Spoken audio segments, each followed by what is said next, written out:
My worst habit on the guitar is probably shaking the neck.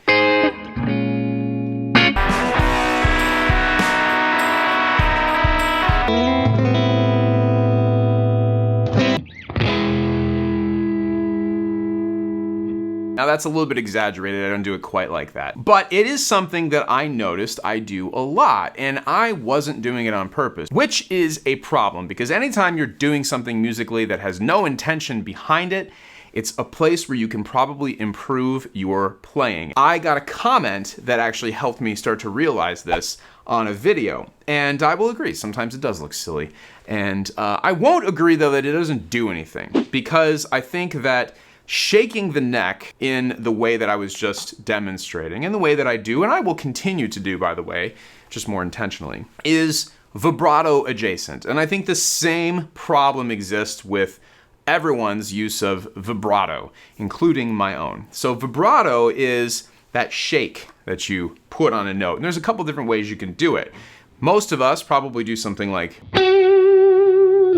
that. You can do the B.B. King vibrato, where your whole hand is basically unhinged from the fretboard.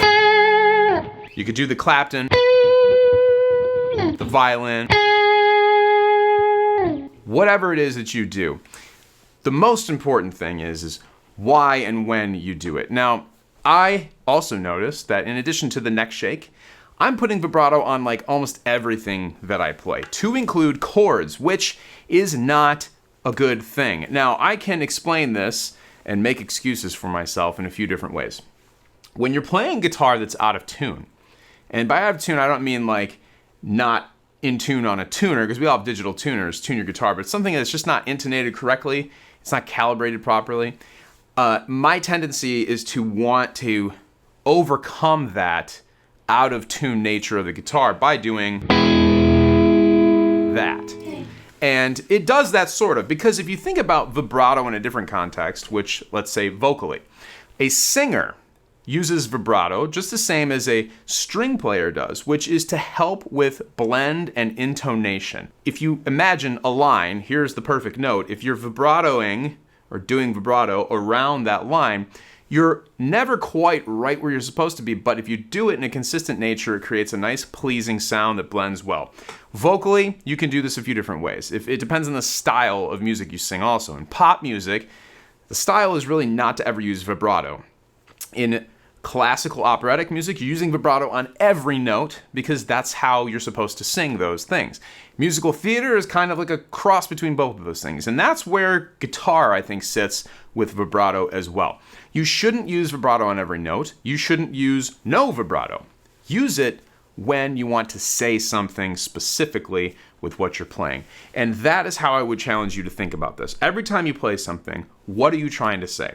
And here's what I mean by that. If you play a note like this, and there's no vibrato on it, what that tells me is that there's something else to be said. It creates tension almost. It creates this uncomfortable feeling of like an unresolved chord. Like you want to hear it resolve. It's no different.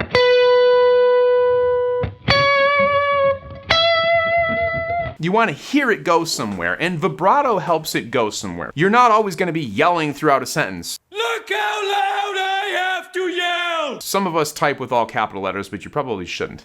You want to vary the tone and intensity that you play or speak or sing with. That is how you can do it on the guitars with vibrato. So, my challenge to you is to sit down and start to focus more on when or if you're using this.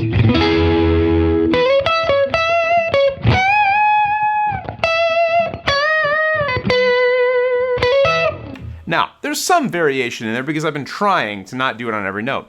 And it depends on the song, of course, but this is a place where I believe that you can get better, I can get better, and also that YouTube comments have actually helped me because they say so often, don't read the comments, whether they're good or bad, they can inflate your ego or destroy your confidence. And in this case, I'm glad I read this comment because it made me step back and look at a habit of mine, which is not that great.